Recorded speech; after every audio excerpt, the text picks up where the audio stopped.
आपने JEE advance 2026 में एक बेहतरीन रैंक 2052 हासिल किया। इसके लिए आपको और आपके परिवार को बहुत बहुत बधाई। इस इंस्टीट्यूशन से प्रिपरेशन करी? हाँ, कहाँ से? बीएमसी उज्जैन से। अच्छा, तो वहाँ पर टीचर वगैरह कैसे क्या थे? हाँ, सब अच्छे थे, अच्छी फैकल्टी थी मतलब। अच्छा, और टेस्ट वगैरह टाइम पे होते थे? हाँ, टेस्ट प्रॉपर टाइम पे होते थे और डीपीपीज भी मिलती थी। अच्छा, आमतौर पे इंस्टीट्यूशन में प्रॉमिस किया जाता है कि हम ये देंगे, तारे ला के तोड़ के दे देंगे, ऐसा वैसा, और वो जो प्रॉमिस किया जाता है और फिर वहाँ कुछ नहीं मिलता है, वैसा कुछ आपको रिसेप्शन पे प्रॉमिस किया गया था और जो क्लास में मिला उसमें कोई डिफरेंस मिला?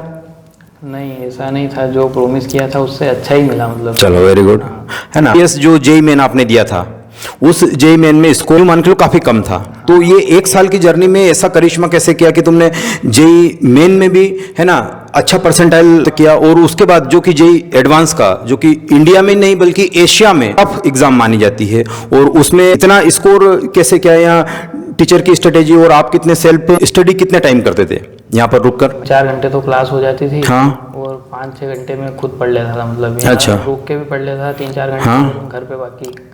अच्छा, तो डिस्ट्रैक्शन के भी इतने ज़्यादा चांसेस थे, तो मोबाइल कितनी देर चलाते थे, रील्स कितनी देर बनाते थे, या कुछ ऐसा एडिक्शन था, कोई ऐसा ऑनलाइन जहर? तो मैं जितना मतलब काम के लिए यूज़ में होता था, कोचिंग की कुछ काम हो उससे व्हाट्सएप। अच्छा, जो शेड्यूल वगैरह भेजते थे हम, है ना। अच्छा, घर पर कितने घंटे सेल्फ स्टडी करते थे? घर पर 3-4 घंटे घर पर मतलब। ज़्यादातर तो मैं कोचिंग में ही करता था, घर पे कम ही करता था। अच्छा, वो शादी पार्टियाँ जो डिस्ट्रैक्शन के, जैसे बर्थडे वगैरह में जाना, वहाँ कितना क्या इंडल्ज रहते थे? तो ज़्यादातर तो मैं अवॉइड कर देता था ये। अच्छा, प्रिपरेशन का पूरा एक लंबा जर्नी रखा, क्योंकि आमतौर पर बच्चे 11th और 12th वाले इतना अच्छा स्कोर लेके आते हैं, लेकिन आपने ड्रॉपर में रहते हुए इतना अच्छा किया, तो इसके पीछे क्या रीज़न था? एससी वर्मा फॉलो करी, सिंगेज वगैरह का भी कुछ पढ़ा? हाँ, एडवांस के लिए सिंगेज फॉलो करी थी। अच्छा, और केमिस्ट्री वगैरह में? हाँ, उसमें तो यही जो कोचिंग में पढ़ाते थे। अच्छा, और कोचिंग में केमिस्ट्री की फैकल्टी कैसे क्या थी? क्योंकि आमतौर पर उज्जैन के अंदर देखा जाए तो केमिस्ट्री का अकाल पड़ा हुआ, और खासकर फिजिकल केमिस्ट्री का। नहीं, कोचिंग में मतलब उज्जैन में सबसे अच्छी फैकल्टी यहीं पे थी। अच्छा, और दूसरी बात कि जो अपने जूनियर्स पीछे आने वाले हैं उनके लिए क्या मैसेज देना चाहोगे कि ऑनलाइन पढ़ना, जो कि आजकल टाइम जो नाच गाना कविता वाला एक जो मामला होता है वो, या ऑफलाइन ट्रेंड में पढ़ना, कौन सा ज़्यादा बेहतर रहता है? में क्या है कि डिस्ट्रैक्शन बहुत सारे रहते हैं। डिस्ट्रैक्शन तो क्यों? वहाँ तो फ्री में मिलता है सब, तो फ्री वाली चीज़ तो प्रेफर करनी चाहिए। नहीं, पर जैसे अपने को कुछ डाउट हुआ तो अपन किससे पूछ सकते हैं उसमें? जिसमें 5 मिनट डाउट की बात करते हैं और 50 मिनट दूसरी अश्लीलता पर बातें करते हैं। इन्वेस्टिंग मतलब अल्टीमेटली वहाँ पर हिप्नोटिज्म करना होता है उन लोगों को।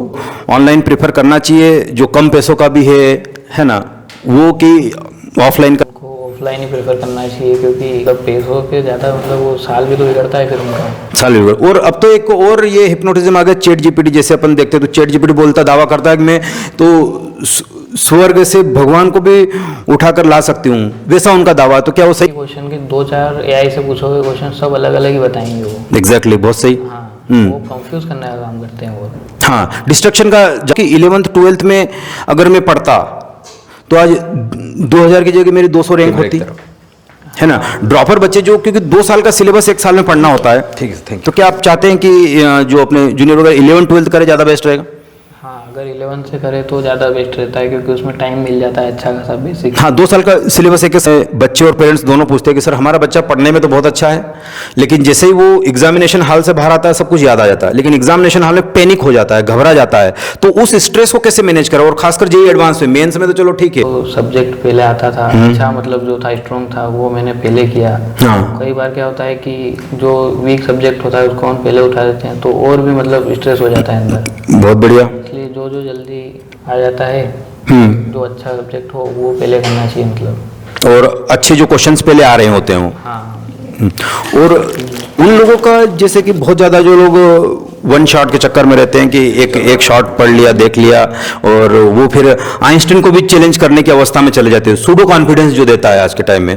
तो वो जो बच्चे वन शॉट वाले हैं या इस टाइप से अपनी जो प्रिपरेशन है उसको मतलब बहुत ही क्षणिक रूप में देखना चाहते हैं, है कि बस इतना कर लेंगे तो आ ही जाएगा। और उनका क्या होता है कि वो फिर जानते ही जिस दिन रिजल्ट आता है तो वो लोग, और एक जो ऑफलाइन में सीरियस होकर बच्चा पढ़ता है, दोनों में क्या डिफरेंस देखते हो?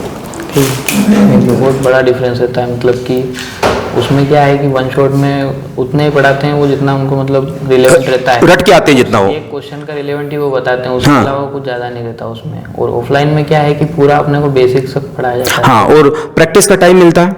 हाँ। अच्छा, चलिए, तो कुछ स्टूडेंट्स है तो आप लोगों को कुछ डाउट है? जो आपने 1 साल में करा है ड्रॉप लेके जेई क्रैक, है ना, वो अगर अपन नीट में 2 साल करे 11th से, तो सर कैसा रहेगा भैया?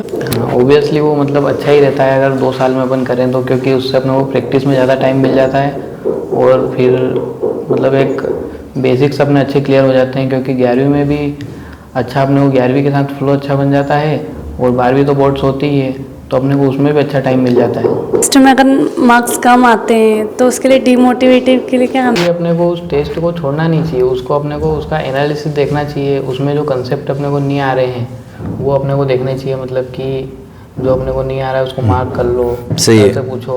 सही है। अपन क्या करते हैं, उसको छोड़ देते हैं तो वो छूट जाता है फिर। Never give up. हाँ, सही, इसलिए उसको- जूझना आना चाहिए उसके लिए। हाँ, उसके कंसेप्ट को अपने को पढ़ना चाहिए वापस से और फिर करना चाहिए। तुम्हारी क्या प्लानिंग, कौन सी ब्रांच लेना पसंद करोगे? मैं मैकेनिकल ब्रांच लूँगा। मैकेनिकल। कंप्यूटर साइंस क्यों नहीं? नहीं, उसमें थोड़ा रिस्क है, मतलब पसंद कम है कहने का। उसका ही मतलब थोड़ा उज्जैन में तो आईआईटी है नहीं, मतलब एमपी में होना चाहिए। में होना मैथ्स के अंदर कौन सा बुक फॉलो किया? मैथ्स में तो यही PYQ, क्योंकि उसमें कुछ कंसेप्ट ज़्यादा कुछ रहता नहीं, मतलब क्वेश्चन लगाओ प्रैक्टिस करो तो। क्वेश्चन लगाओ और प्रैक्टिस करो, ये मेथड है। लेकिन फिजिक्स में टप पड़ रहा, रोटेशन जैसा टप पड़ रहा तो उसको छोड़ दिया और चले गए एग्जाम में, तो उसका कुछ नुकसान होता है? हाँ, उसका नुकसान तो होता है, पर उसको मतलब पूरा नहीं छोड़ना चाहिए। जो अपने को एक टॉपिक कठिन लगे वो छोड़ दो भले। सही टॉपिक वाइज। हाँ, क्योंकि कुछ कुछ हो जाता है, मतलब कि हिट हो जाता है कि सही भी हो जाए। हाँ, रेंडम गेसिंग से बचना चाहिए इसमें। जेईई एडवांस में टाइम कम पड़ा था क्या तुम्हें? नहीं, टाइम का कुछ इशू नहीं रहता है वहाँ पे। है ना, टाइम तो सफिशिएंट मिलता है। फिजिक्स से उठाई थी कि केमिस्ट्री के मैथमेटिक्स? मैंने तो मैथ उठाया। मैथ से उठाए थे पहले। तो कोई ऐसा भी रहा कि किसी एक सब्जेक्ट पे ज़्यादा टाइम दिया? ऐसा तो कुछ नहीं था, मतलब कुछ कुछ क्वेश्चन ऐसे रहते हैं जो अपने को उलझा देते हैं, मतलब कि वही बहुत बार, तो उसको मैंने छोड़ दिया और फिर थोड़ा टाइम बाद देखो तो हो जाता है। मतलब 2 फैकल्टी अच्छी है और एक फैकल्टी कमज़ोर है, या 2 फैकल्टी या एक फैकल्टी कमज़ोर 2 अच्छी, वैसा कुछ मिसमैच जैसा कि बाकी कोचिंगों में करते हैं वो लोग, ऐसा तो कुछ नहीं देखने को मिला? नहीं, ऐसा तो कुछ भी नहीं था, मतलब हाँ, सारी फैकल्टी अच्छी ही थी। मोबाइल से तो एक तरह से दूर ही रहना चाहिए, और पढ़ाई भी अपने को जो ज़्यादा टाइम भले मत दो, पर रेगुलर पढ़ना चाहिए। या मान लो कि 4 दिन शादी में चले गए और फिर 2 दिन बहुत ज़्यादा पढ़ लिए, 3 दिन फिर बर्थडे में चले गए, तो ये जो डिसकंटिन्यूटी होती है फ्लो टूट जाता है उससे, मतलब तो उससे क्या नुकसान होता है?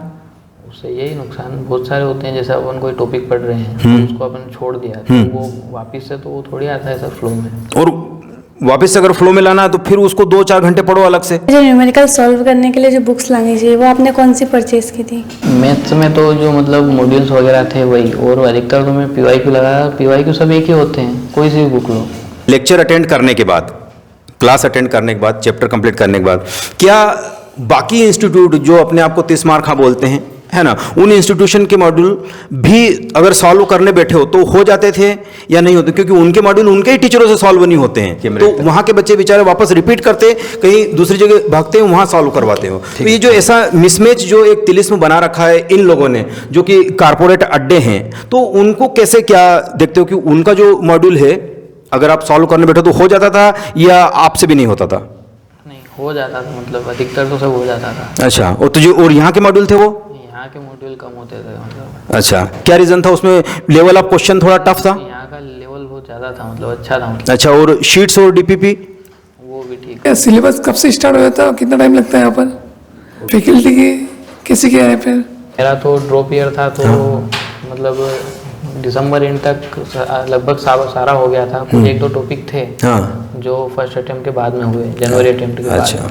तो फरवरी तक पूरा सिलेबस हो गया था, मतलब। अच्छा, तो मतलब यहाँ पर सिलेबस भी ऑन टाइम ही लगभग हो जाता है और टेस्ट वगैरह भी प्रॉपर होते थे? हाँ, टेस्ट वगैरह भी प्रॉपर होते थे। अच्छा।